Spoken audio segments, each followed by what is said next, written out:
Lee Jae-myung, mantan buruh pabrik jadi Presiden Korea Selatan. Lee Jae-myung, kandidat dari Partai Demokrat Korea Selatan, DP, resmi terpilih sebagai Presiden ke-14 dalam pemilu yang digelar di negara itu, Selasa, 3 Juni 2025. Pemungutan suara ini berlangsung di tengah ketegangan politik pasca pemakzulan presiden sebelumnya, Yoon Suk Yeol, yang gagal memberlakukan darurat militer. Dilansir dari CNBC Indonesia, Lee, yang kini berusia 61 tahun, meraih 49,42% suara, mengalahkan kandidat dari Partai Kekuatan Rakyat yang berkuasa, Kim Moon-soo. Tingkat partisipasi pemilih mencapai 79,4% tertinggi sejak 1997. Komisi Pemilihan Umum Nasional, NEC, secara resmi mengumumkan kemenangan Lee pada Rabu, 4 Juni 2025 pukul 06.21 waktu setempat. Kemenangan ini menandai kebangkitan politik dramatis bagi Lee, yang sebelumnya sempat terjerat berbagai kasus hukum. Ia menghadapi tuduhan korupsi, penyalahgunaan kekuasaan, hingga kasus pernyataan palsu dalam kampanye Pilpres 2022. Meskipun sempat dibebaskan oleh pengadilan banding pada Maret lalu, Mahkamah Agung membatalkan putusan tersebut dan memerintahkan sidang ulang.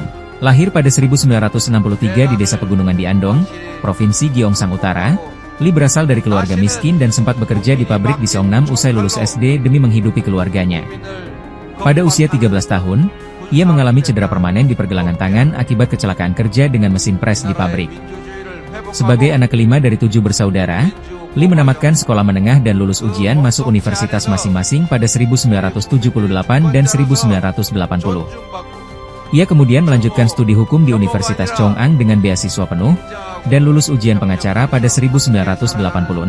Pada 1992, Lee menikahi Kim Hye-kyung dan dikaruniai 2 anak. Ia berkarir sebagai pengacara hak asasi manusia selama hampir 2 dekade sebelum terjun ke dunia politik pada 2005. Lee bergabung dengan Partai URI yang beraliran sosial liberal, pendahulu DP, dan partai yang berkuasa saat itu. Ia menjabat sebagai wali kota Seongnam, Provinsi Gyeonggi antara tahun 2010 dan 2018, dan gubernur provinsi dari tahun 2018 hingga 2021. Kemudian, ia terpilih sebagai anggota Majelis Nasional dari kota Incheon pada Juni 2022.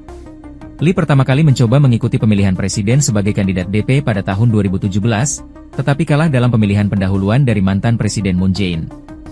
Ia berhasil mengamankan pencalonan partai untuk pemilihan presiden tahun 2022. Namun kalah dari Yoon dengan selisih tipis 0,73%. Pada Januari 2024, Lee selamat dari percobaan pembunuhan, ketika ia ditikam di leher saat acara publik. Menurut pihak berwenang, percobaan pembunuhan tersebut bertujuan untuk menghentikannya menjadi presiden. Dalam memoir baru-baru ini, Lee menggambarkan masa kecilnya sebagai menyedihkan karena pendidikannya yang buruk telah mengundang cemoohan dari anggota kelas atas Korea Selatan. Kini, Lee menjadi presiden pertama dari DP yang didukung parlemen mayoritas, posisi yang memberinya kekuatan untuk menggerakkan agenda legislatif dengan lebih leluasa. Meski begitu, tantangan utama di awal masa jabatannya mencakup pemulihan kepercayaan publik, stabilisasi politik, serta penyelesaian kasus hukum yang masih membayangi. Ikuti terus informasi-informasi terkini lainnya di SIB News Network.